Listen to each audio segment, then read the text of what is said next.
네, 교류문화진흥원의 박창식입니다.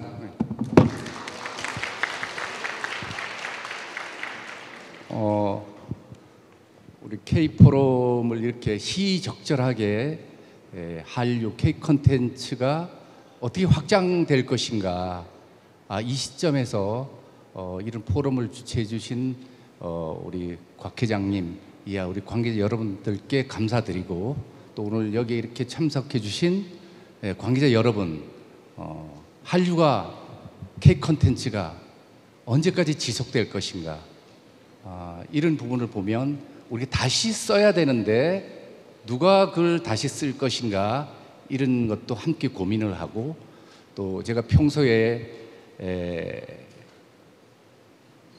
좋아하고 좋은 영화를 많이 봤던 우리 연 감독님, 또 강타 가수님 이렇게 각각에 이렇게 모시게 돼서 감사드리고, 또 우리 두 분에 대한 우리 그 기조 발표를 들으셨는데 역사 아닙니까? 어떻게 보면 지금 감독님도 한 30년 가까이 이 업계에 일을 하셨고, 우리 강타 가수님도 지금 한 30년, 저도 여기 오기 전에 드라마로 한 25년 또 했었고, 그래서 뭐 이런 토론이 사실 매끄럽지 않습니다. 저희들은 현장에 일을 하든 살아있는 이야기를 이렇게 듣는 거거든요. 보통 보면은 여기도 와 계시지만 대중문화 전문가들도 계시네요. 그래서 이런 쪽 하는 것보다는 오히려 살아있는 얘기를 하기 때문에 마무리도 잘 안 되고 약간 두서도 없고 이런 부분이 있습니다. 그러나 본인이 실제 경험했던 이런 부분들을 여러분들에게 들려주고, 또 후배들에게 앞으로 우리 K-콘텐츠 미래를 어떻게 고민할 건가, 이런 것들도 아마 살아있는 어떤 이런 미래를 또 이야기 아닐까, 이런 생각이 듭니다. 그래서 오늘 K-혼이라는 이런 얘기를 하는데, 제가 이번 우리 강타 가수님 또 두 분께 이 K-혼에 대한 거를 좀 여쭤보고 싶습니다. 사실 혼이라는 거는 우리가 육체와 정신을 지배하는 그 힘이거든요. 이 사실 굉장히 앞서가는 이런 것 같은데, 우리가 그 영화 같은 경우에 그런 혼들이 어디서 소재를 얻고 또 그런 기획 단계에서 있었는지, 이런 걸 한번 여쭤보고 싶고, 우리 K-팝 역시 과정은 지금 우리 영상을 보듯이 굉장히 과정은 좋았지만 그 이면에 엄청난 그 고뇌와 제작 과정과 이런 분이 많이 있거든요. 그게 영화든 드라마든 다 마찬가지일 것 같습니다. 그래서 먼저 연 감독님께 그런 쪽에 대한 어떤 기획 단계, 그런 미래에 대한 말씀을 좀 듣고 싶습니다. 네, 저는 아까 강타 님의 연설을 듣고 정말 감탄을 했습니다. 저는 정말 역시 K-팝의 역사는 괜히 이루어진 게 아니다라는 정말 생각을. 감사합니다. 과찬이십니다. 네. 오히려 좀 고민이 좀 많아진 것 같아요. 왜냐면은 이제 어쨌든 음악 산업에서 되게 치열하게 시스템화시키고 어떤 체계를 되게 잡아가는, 사실은 이 영화 드라마 쪽은 되게 뭐라고 해야 되나, 약간 주먹구구라고 해야 되나, 좀 어떻게 보면 어떤 작가나 감독 중심으로 산업이 될 수밖에 없는데, 좀 그런 고민들이 좀 오히려 좀 생기는 것 같아요. 어떻게 해야 될까 앞으로. 저는 지금 혼에 대해서 이렇게 말씀하셨기 때문에, 저는 연상호 감독님 아까 말씀드렸던 서울역, 창, 대지왕 이런 애니를 보면서 뭐랄까요, 그냥 말로 표현할 수 없지만 저는 진짜 한국의 혼을 느꼈거든요. 대한민국의 혼을. 일본 애니메이션을 어렸을 때부터 좋아했는데, 아까 제가 충격적이다라는 그 표현을 썼는데, 충격적이게도 너무 대한민국스럽고, 이게 뭔가 우리나라의 혼인가? 이게 단순히 과격해서가 아니라, 단순히 뭔가 좀 더 리얼해서가 아니라, 이런 것들이 우리 그 문화가 그 전달할 수 있는, 세계에 전달할 수 있는 우리의 힘이 아닐까라는 생각을 저는 했고, 지금 혼에 대한 질문을 하셨는데 연상호 감독님의 작품 자체가 그 특히나 그 제가 말씀드렸던 그 애니메이션들은 대한민국의 혼을 담고 있다고 저는 생각을 합니다. 네.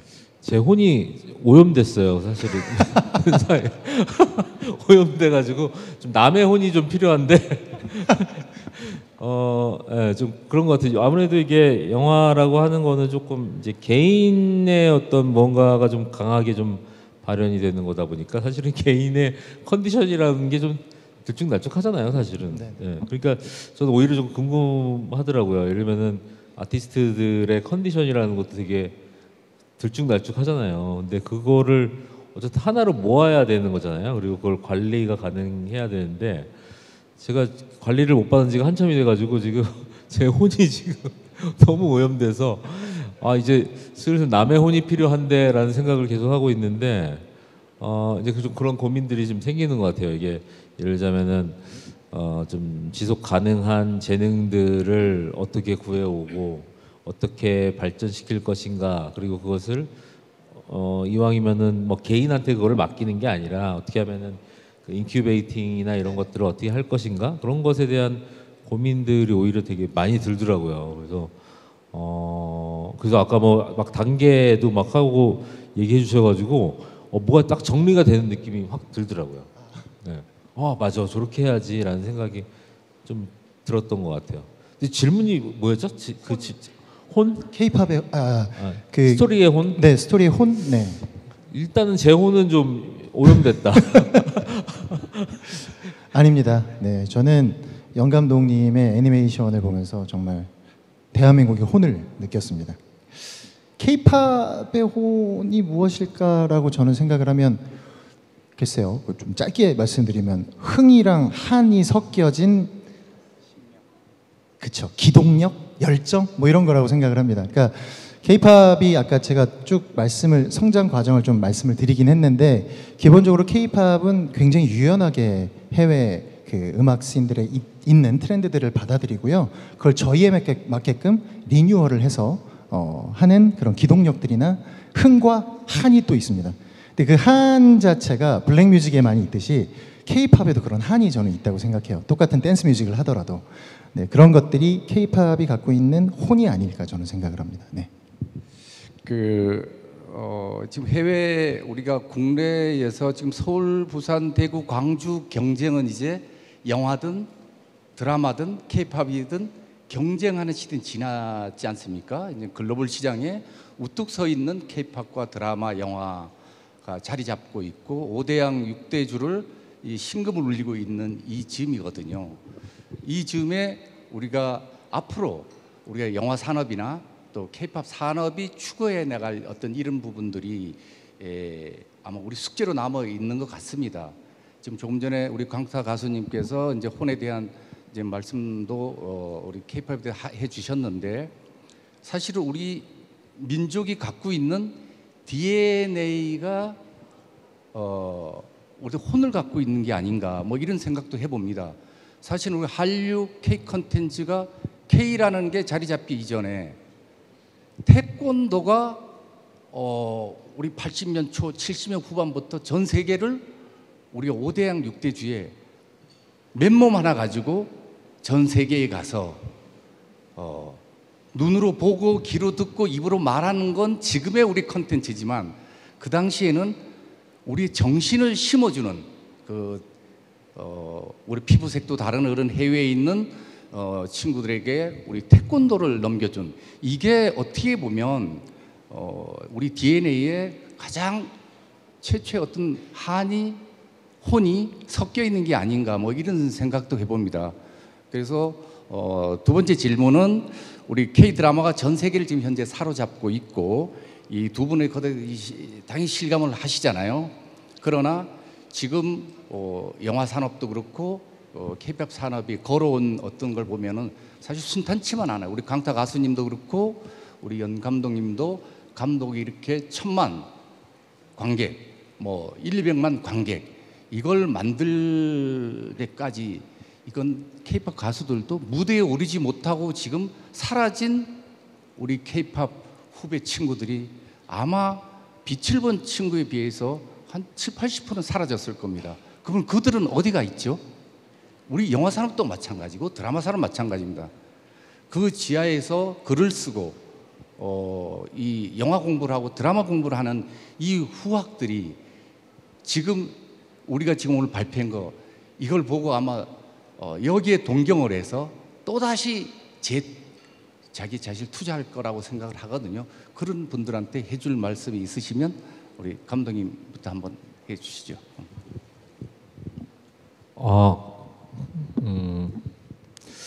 그 뭐 저는 아까도 잠깐 얘기했는데 그건 것 같아요. 보면은 사실은 이제 영화도 그렇고 뭐 음악 예술 산업이라고 하는 게 그 명확한 뭐라고 해야 되나요?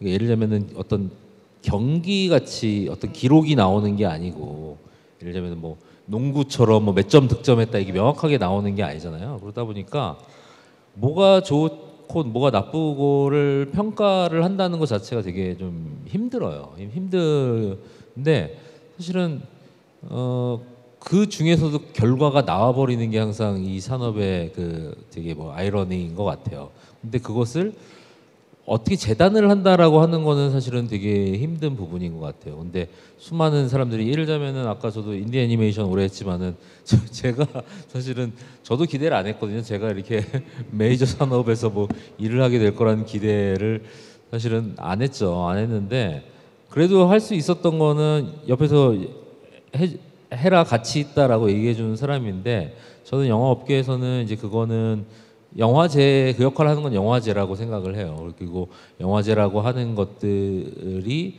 좀 더 발전을 해야 되고, 그리고 되게 중요한 게 뭐냐면은 뭐 예를 들자면 그런 거예요. 뭐 칸 영화제에서 뭐 황금종려상을 받았다. 그러면 저 옛날부터 궁금한 게 그런 거거든요. 그러면 예를 들자면은 그 프로그래머들이 전 세계 영화를 다 보고 순위를 매겨서 하는 건가? 그 순위를 어떻게 매기지? 막 그런 고민 다 볼 리가 없잖아요. 그 순위 매기는 채점표가 있는 것도 아닐 거고. 근데 결과적으로는 그거 역할을 해주는 것은 사실은 영화제 커뮤니티라고 생각을 하거든요. 한국 영화제 프로그래머들과 칸느 영화제 프로그래머들이 계속 그 자국의 영화들을 어필하고 얘기하는 과정에서 사실은 어떤 그 거대 영화의 뭐 예를 들면 상영작이나 이런 게 나오는 거지, 사실은 뭐 이렇게 시합하듯이 뭐 기록을 가지고 사실은 그걸 하는 게 아니라는 거죠. 그렇게 그만큼이나 사실은 영화제라고 하는 것이 컨텐츠 산업에서 엄청나게 중요한 역할을 사실은 하고 있는데, 지난 몇 년간 그 정부의 정책을 보면 영화제 예산을 반토막을 막 내는 거예요.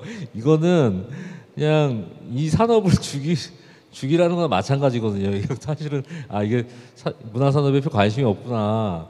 예를 들면은 뭐 서울 독립영화제 같은 경우도 지금 작년에도 영진위에서 예산 못 받았을걸요 아마. 올해도 지금 없는 걸로 알고 있는데 근데 이게 좀 웃긴 거죠 사실은. 이게 지금 사실 어떻게 보면은 그 컨텐츠 산업의 가장 핵심적인 역할을 하는, 진짜로 어떤 그 밭의 역할을 하는 그 영화제라고 하는, 그리고 실제로 지원금이 가야 된다면은 거기에 가야 사실은 되게 아티스트도 클 수 있고 뭐 뭐도 할 수 있고 한데, 그런 것들이 지금 이제 정책적으로 반대로 가고 있다는 거는 사실은 말이 안 되는 거죠. 예를 들면은 아까 잠깐 말씀드렸지만 그 개개인의 창작자들이 뭐 예를 들면 뭐 생계나 뭐 이런 거 얘기 잠깐 하셨는데, 저의 경험으로 봤을 때는 정말로 뭐 예를 들면 한 달에 50만 원 써도 돼요. 한 달에 50만 원 쓰고 써도 아무 문제가 없는데, 인정 못 받는 건 엄청 이제 그 뭐라고 해야 되나, 의지를 꺾는 거거든요. 왜냐면은 거기 예술 업계를 하고 싶어 하는 사람들이 다 부자가 되고 싶어 가지고 하는 게 아니거든요. 자기가 좋아서 하는 거지. 그게 1번이라고 생각을 해요. 근데 돈을 못 버는 거는, 조금 버는 거는 자기가 좀 뭐 이렇게 생활 태도를 바꿔가지고 할 수가 있는데, 아무도 인정 안 해주고 바라봐주지 않는다는 건 되게 아예 이 일 자체가 무가치하다는 거죠. 근데 그 가치가 있다라는 얘기를 해주는 게 사실은 영화제인 건데, 사실은 그 영화제에 대해서 좀 더 그것이 운영이 잘 되도록 지원을 해 주는 게 사실은 거의 컨텐츠 산업, 문화 산업을 위한 뭐 정부가 해야 할 사실은 아주 유일한 일이라고 생각을 해요. 다른 거 생각할 필요 하나도 없는 것 같은데, 내 생각에. 그냥 영화제만 잘 운영되게 계속 지원을 뭐 더 늘리라는 것도 아니라 예전 수준으로 사실은 가는 게 사실은 개인 창작자들도 그렇고 영화 산업을 위해서도 제일 좋은 유일한 길이라고 생각합니다. 뭐 간단하게 얘기해서 올해 칸 영화제에 일본 영화가 6편이 상영됐어요. 6편이 상영됐어요. 근데 그중에 5편이 독립 영화예요. 인디펜던트 영화란 말이죠. 근데 사실은 한국에서 인디펜던트 영화라고 아까 인디씬을 살려야 된다라고 얘기를 했는데 인디펜던트 영화만이 사실은 어떻게 보면은 문화의 지속성을 강조할 수 있는 거의 유일한 길이라고 생각을 하거든요. 네, 저는 뭐 그렇게 생각합니다.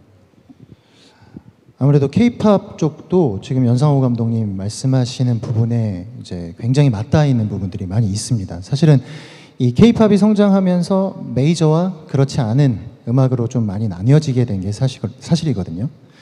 이 지원에 대한 문제가 사실 있을 수 있고요. 그리고 메이저 레이블들이 어쨌든 그 인디씬이라든지 메이저하지 않은 음악 장르에 대해서 확장성을 조금 소극적으로 가져가는 것들이 사실은 앞으로 K-팝에 있어서는 가지게 될 그 잠재적 가능성을 오히려 개발하지 못하고 있다고 생각을 하거든요.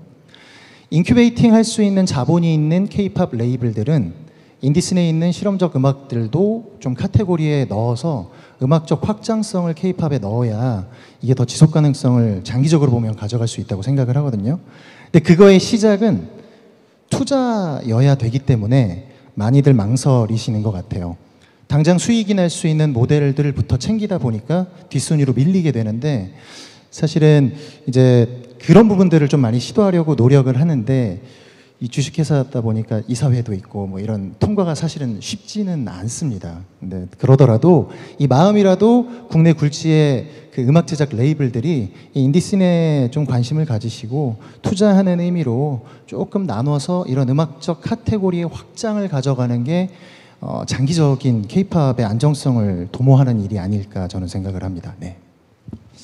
네. 지금 두 분 이제 말씀을 들어보면 아마 여기 계신 분들도 아마 공감을 하실 건데, 제가 오늘 사회를 보는 입장이지만 여기에 대한 부분에서 저도 한 말씀 드리면, 대한민국의 문화 예산이 전체 예산 대비의 1%입니다.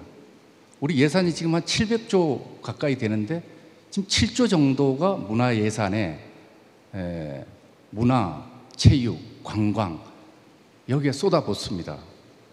그러면 일본은 어떠냐? 일본은 전체 예산 대비 5%, 대만 5%, 중국은 알 수가 없어요. 이럴 정도의 대한민국이 더 많을까요? 중국은?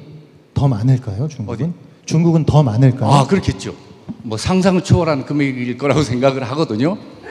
그러면 앞으로 우리가 K-팝이든 드라마든 영화든 그들이 우리를 넘나보지 않겠습니까?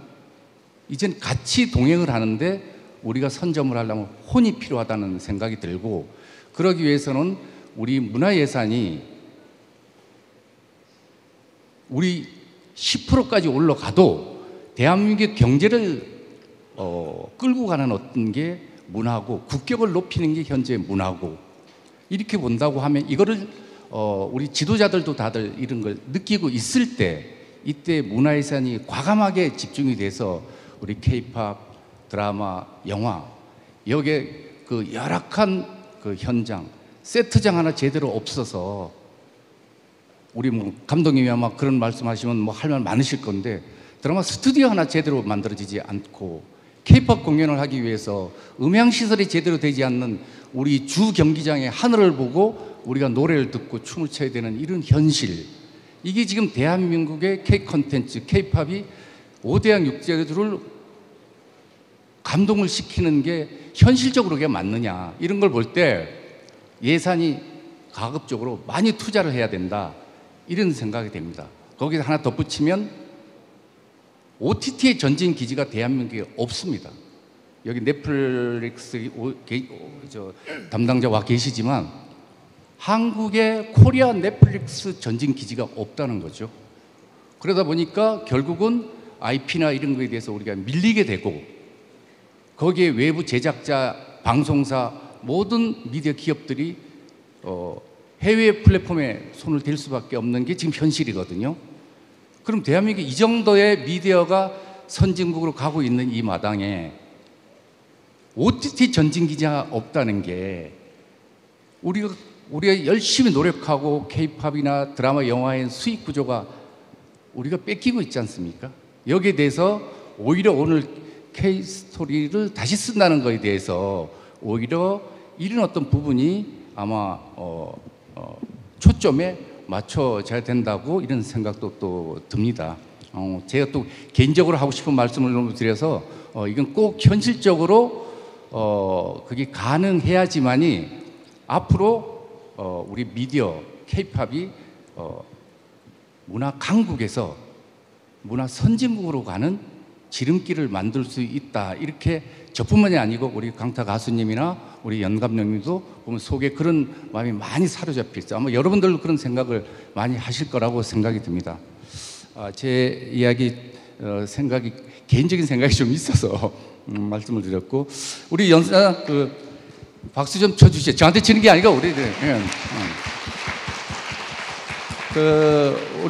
우리 연상호 감독님이 앞서서 이제 말씀하셨듯이 이제 장르물의 이제 대가이신데 그 부산행이나 지옥 등등 이런 감독 작품들을 보면 괴물 등이 나타나는 그 내러티브한 해외 작품들과 이 비교를 하면 우리 작품이 그네 해외 작품과 뭐가 좀 다르다고 생각을 하십니까? 아마 기억하실 때 아마 그런 걸 하셨을 것 같아요. 그리고 아까 발표하실 때 보면 해외 사례를 많이 들으셨거든요. 우리 영화 산업의 아카이브 같은 거. 일본에 가니까 그 작지만 디테일에 이런 거가 많이 느끼신 것 같아요. 그럼 대한민국이 영화 있는 남양주의 영화 세트장도 어디다 팔아먹고 기업에다가 지금 부산에 내려가 있고 세트장이 없어서 전전긍긍하고 이 현실적이지 않습니까? 그래서 그런 와중에도 이런 어떤 장르를 가지고 이 1000만이 넘는 관계를 만드셨단 말이죠. 그런 데에 대해서 한 말씀 주시면. 근데 다른 점이라고 하면은 조금 이제 표현이나 이런 것들이 좀 직접적이다 그런 것들은 좀 있는 것 같아요. 확실히 좀 예를 들자면은 제도 예전에 애니메이션도 하고 만화도 해가지고 옛날 미국 만화 보면은 분할이 그 칸이 똑같아요. 미국 만화들은 이렇게 딱 네모칸으로 반듯하게 해가지고. 근데 일본 만화들은 사실은 그 만화 칸이 크기가 다르죠.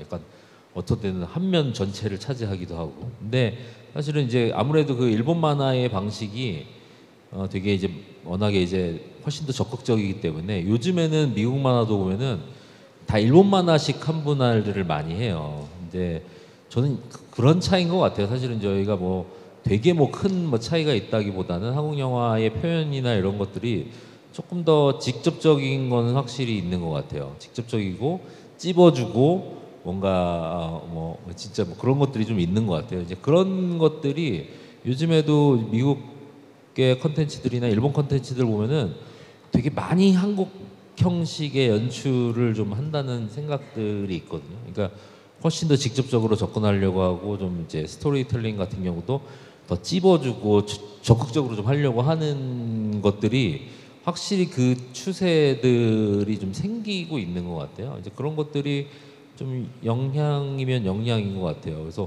저도 이제 최근에 그 일본 작품을 같이 하다 보니까 일본 연출자들이 확실히 좀 한국 연출자들보다는 조금 뭐라고 해야 되나 이제 뭔가 적극적으로 표현을 안 하려고 하는 면이 있는데 오히려 저는 또 그런 게 또 자극이 되더라고요. 좀 고급스럽구나. 그런데 우리는 고급스러운데 이게 전달이 되나? 막 이런 생각이 드는 거죠. 이제 근데 미국 그 프로듀서들도 사실은 K 컨텐츠 쪽에 많이 포인트를 주는 것들이 되게 적극적인 스토리텔링, 되게 이제 표현적인 방식 그런 것들을 되게 좀 많이 좀 얘기를 하는 편인 것 같아요. 그래서 뭐 그런 것들이 좀 한국 콘텐츠들 좀 특징이 아닌가. 예. 우리 그 강타 가수님은 지금 그 수많은 장르의 이제 음악이 있지만 지금 AI 이제 시대가 도래했잖아요. 그러나 그 우리 대한민국이 갖고 있는 DNA가 AI를 조정할 수 있는 이런 힘이 저는 혼이라고 생각합니다. 그게 대한민국 자원이고 우리 그 지하 자원이 없고 이런 어떤 것 비하면 우리가 갖고 있는 DNA 자원은 무궁무진하고 AI가 접근할 수 없는 이런 어떤 자원이 아닐까 생각합니다. 이게 결국은 이런 K-팝이나 K-드라마나 이런 것들을 만들어낸 대한민국의 민족성이 아닌가 이런 생각을 합니다. 그래서 그 이렇게 될 수 있었던 그 경험을 하신 거 중에 근본적인 어떤 원인이 있을 것 같아요. 이렇게. 예. 일단 그 K-팝을 만드는데 최근 이 전 세계가 다 같을 거예요. 그 음악을 만드는 작곡가, 프로듀서들 씬에서는 AI를 많이 이용을 합니다. 사실 실제로도 누가 어떻게 더 잘 이용하느냐의 싸움까지 이미 와 있는 것 같아요. 근데 그 와중에서도 저는 좀 그래도 오래된 편이니까 그걸 좀 배제하게 되거든요.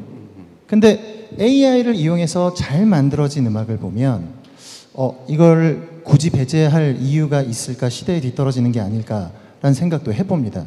사실은 K-팝이 가지고 있는 가장 큰 자원은 아까 말씀드렸듯이 K-팝이 갖고 있는 장점과 맞닿아 있습니다. 포용력이고요. 그 다음에 범용성이고, 그리고 그것을 받아서 바로 리뉴얼할 수 있는 그런 기동력이라고 저는 생각을 해요. AI를 이 음악에 어떻게 잘 이용하느냐를 생각을 해본다면 벌써 좀 그린라이트가 저는 켜져요. 대한민국 그 프로듀서들이나 대한민국에서 음악하고 대한민국에서 무대에 서는 아티스트들은 이런 AI가 가지고 있는 것들을 그 누구보다 잘 받아들여서 훨씬 더 잘 이용하고 다른 나라에서 같은 AI 시스템 DAW를 주더라도 할 수 없는 것들을 대한민국 작가들이나 아티스트들은 해낼 수 있을 거라고 생각을 하거든요. 그게 대한민국이 갖고 있는 혼이라고 생각을 합니다. 다만 여기서 정말 우리 것은 무엇일까라는 이제 숙제가 사실은 남게 되는 것 같아요. 그렇게 가기까지는 무언가 어떤 전 세계에 있는 음악 씬에서 이용하는 것들을 굉장히 유용하게 그리고 유연하게 잘 받아들이는 건 대한민국 사람들이 갖고 있는 혼의 굉장히 특장점이라고 생각을 하거든요. 그래서 뭐 저는 그런 부분에 대해서는 어떤 시대가 오더라도 K-팝은 장르로서 확고하게 성장할 때까지 그런 부분의 강점은 계속 가지고 갈 수 있을 거라고 생각합니다. 그런 부분에서 저는 연상호 감독님 작품들이 사실은 장르적으로 이미 그리고 대한민국 특성을 가진 장르로 전 세계에서 자리를 잡아오셨기 때문에 저는 음악을 또 하는 사람이니까 그 부분에 대해서는 굉장히 부럽다고 좀 말씀드리고 싶습니다. 네.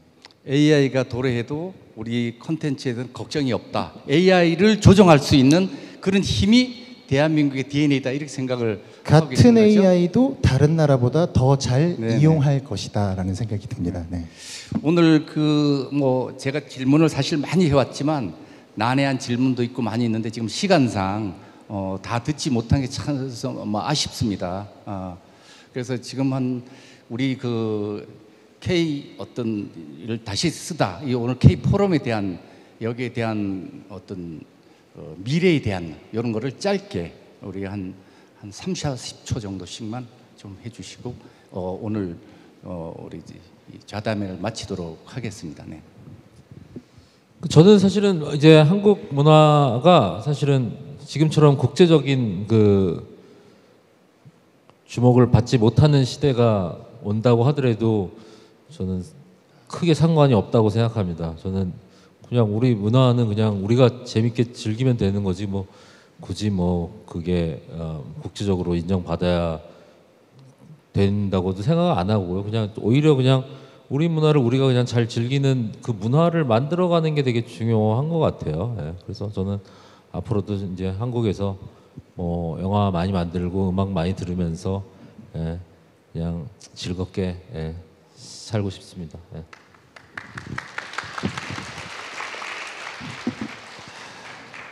네, 연상호 감독님 말씀 들으니까 뭐 이렇게 멋진 말은 필요 없을 것 같고요. 네, 저도 즐기면서 하도록 하겠습니다. 그리고 이 포럼에 와서 어떤 얘기를 하면 좋을까, 어떤 얘기를 하면 좀 발전적으로 들릴까에 대한 고민도 좀 했던 것 같아요.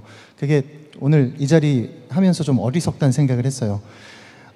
오늘 이 자리에서 말씀드린 거 차근차근 지켜나가야겠다라는 생각을 합니다.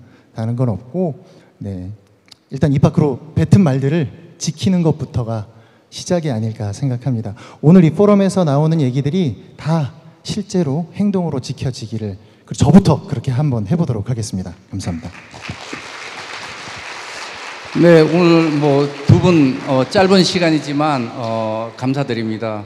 앞으로 우리 K 포럼이 우리 50년 넘은 다보스 포럼 이상으로 가는 K 혼이 담겨 있는 이 뿌리가 튼튼한 K 포럼이 앞으로 무럭무럭 자라서 우리 K 포럼의 열매가 주렁주렁 달리면 우리 미래의 우리 또 다른 대중문화인 우리 영화, K-팝 이런 도전하는 분들이 그 열매를 따먹을 수 있도록 우리 K-포럼이 더 성장하기를 저도 열심히 현장에서 노력하고 오늘 두 분 너무 감사드립니다. 네. 네, 이렇게 진심으로 대담에 임해주신 연상호 감독님, 강탄님 그리고 박찬식 원장님께 다시 한번